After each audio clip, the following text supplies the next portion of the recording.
Hello friends, today I am here with the poem This is a Photograph of Me, written by Margaret Atwood. Now just a word about Margaret Atwood. Margaret Atwood is a Canadian writer. She is one of the most widely read authors of the world today. She was born in 1939.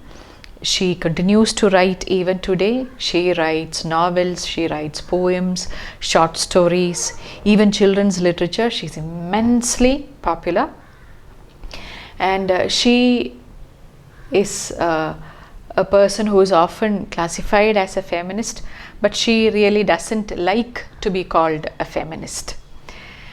And this particular poem, titled This is a Photograph of Me, is a very short poem, but a poem which definitely can be called a feminist in perspective. So this poem was published in 1964, and it is the first poem in Atwood's collection of poems called The Circle Game. So let's read the poem first. The title, This is a Photograph of Me. So the poem begins. It was taken some time ago. At first, it seems to be a smeared print.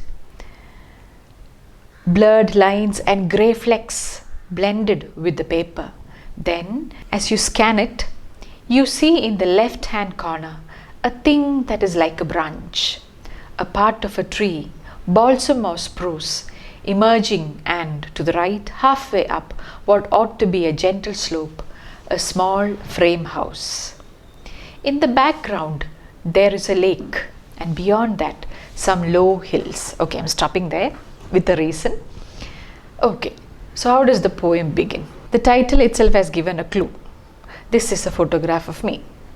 And she begins, as the title says, she begins by describing a poem. And she says, very conversational in tone. Okay, very, very conversational in tone. And just imagine, a woman is showing us a photograph, maybe a middle-aged woman, and she shows it to us, and you look at it, and she is pointing out to the details in the photograph. She says, see, this is a pretty old one, and you are looking at the photograph. That is how it is. Okay, it was taken some time ago. At first, it seems to be a smeared print, blurred lines and grey flecks blended with the paper. So it's an old photograph, and if you have seen old photographs, if you keep them in the album or something for some time, you know what happens. The color slowly fades. It becomes very dim. The picture gets blurred, and you can see spots here and there. So all that you can see in this picture too. It seems to be smeared, as if something has been, maybe some dots on it, and you can't really see. Maybe something fell on it. And blurred lines, grey flecks. Flecks are dots, blended with the paper. Then as you scan it, so then you look at it carefully once again, and when you look at it carefully, scan it means look at it carefully, you see, so once after you look at it for some time, you start discerning certain details, certain figures there. You see in the left hand corner a thing that is like a branch. So on the left side of the picture, you can see something like a branch, like a branch of a tree is jutting out into the picture, into the frame of the picture. You have the branch of a tree coming in. Part of a tree, balsam or spruce, emerging. So it's a tree, and you can also understand that it is either a balsam tree or a spruce tree. A spruce is something that looks like a pine tree. So one of these, because the leaves look very similar to the leaves of these trees, emerging. And to the right, halfway up, what ought to be a gentle slope, a small frame house. So this is the tree at the branch you saw protruding into the left side corner of the photo, and on the right side, halfway up. So you can feel in the photo, as you look at it, you can feel as if there is a slope, and a little way up, halfway up, you can see a small house. A frame house is a wooden house. So up a gentle slope. So you get a very clear picture about the landscape. You know that there is a tree this side, you're standing on there is a slope, and on this side, the right side of the slope, you have a wooden house made of wood, that is a frame house. And then in the background there is a lake, and beyond that some low hills, and a little farther off away from this house you can see a lake. The background you can also see a lake, and beyond the lake a little, quite far away, you can see some distant hills, low hills. Why low hills? Maybe because the hills are quite far away, distant. So this much you can see. So what have you seen so far? You saw that the picture was quite old, it was blurred, it was smeared, and then when you looked at it carefully, you saw a branch of a tree in the jutting in or protruding in the left side. You saw on the left side, on the right side, you saw a wooden house, and then somewhere at the back you saw a lake, and even beyond the lake you saw the hill. So then you start wondering, okay, she said that this is a photograph of me. Now where is this lady who is mentioned in the title?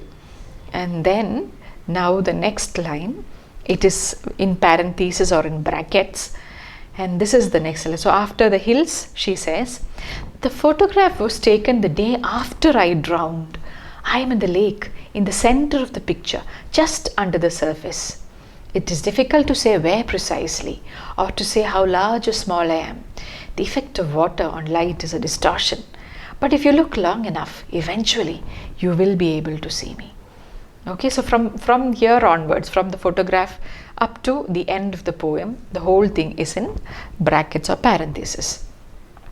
So to the reader who is expecting to see the woman in the picture, she says, see, you saw all this, and then she says, this photo was taken the day after I drowned.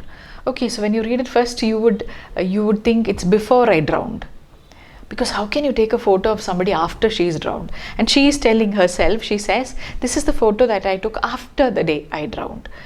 And then after I drowned, not the day, okay, a day after I drowned. So there you get such a shock when you read this poem, especially when it's done in the classroom.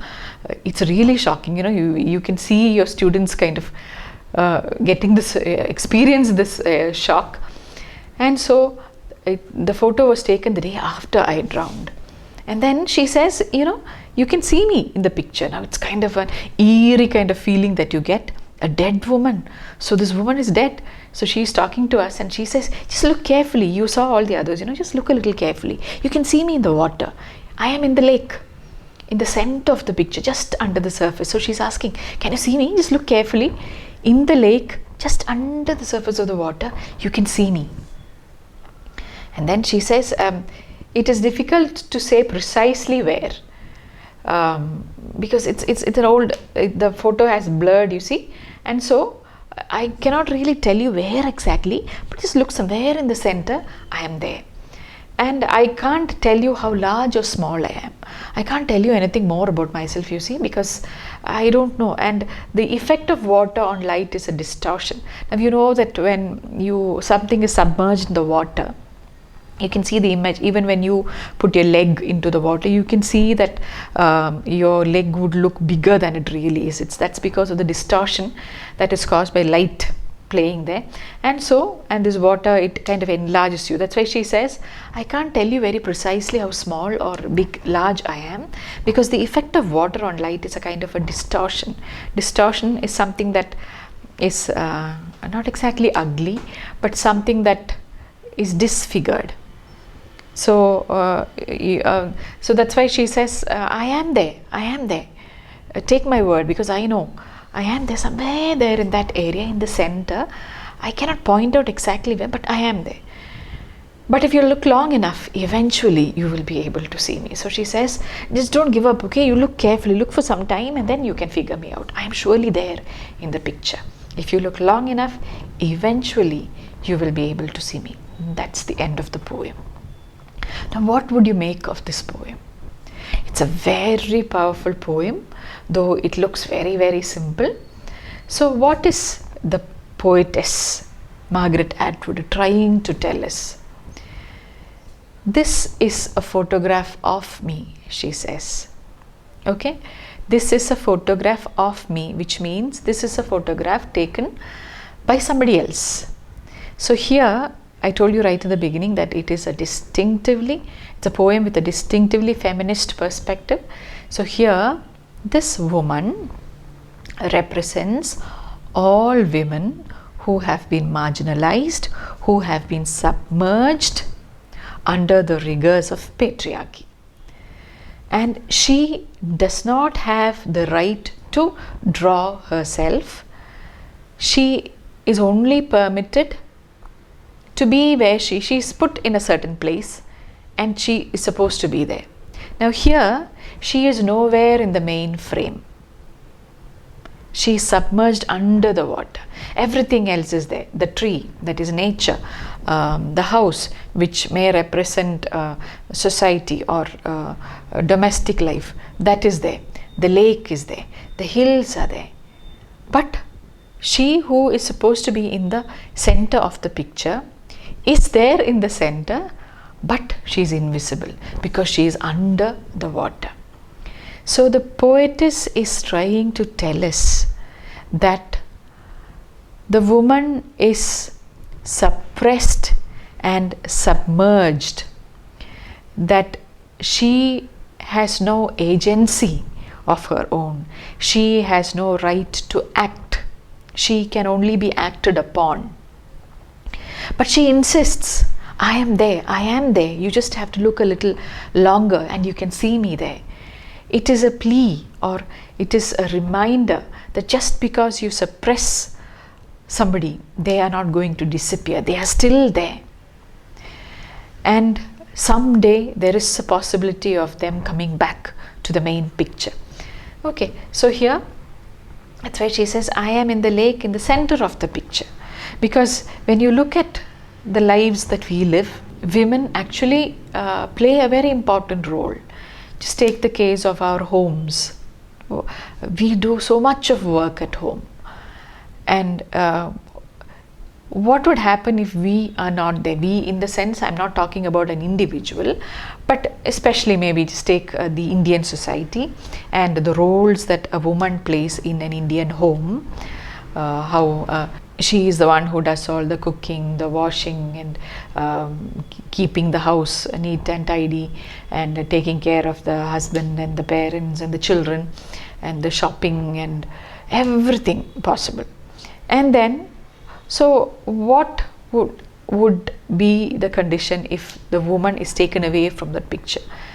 She cannot be. It is true that a woman is marginalized, but the fact is that she undoubtedly occupies the center position in society and in a family. So that's why she insists, I am in the center of the picture, just under the surface. So here the idea is that how in history women are just erased. Not only women, we are talking about all these marginalized people, including the Dalits, the blacks, the Hispanics, the minorities. They are all the transgenders.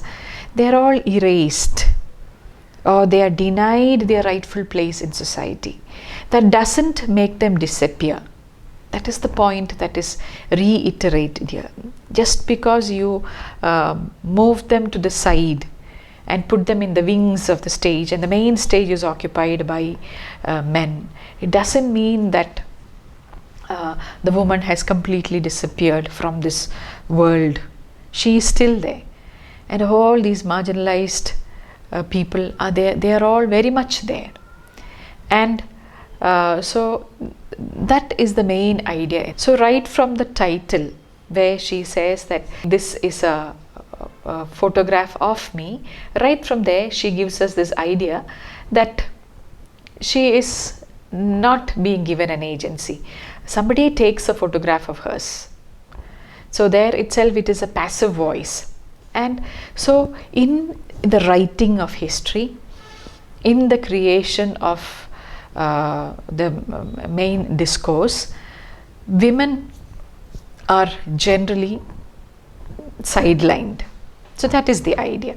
So what is this woman in the photograph actually trying to do? She is trying to reclaim her position. She is trying to assert her presence in that picture. And she is trying to exercise her agency and remind the reader or the person who looks at the photograph of her existence. She doesn't want to be forgotten.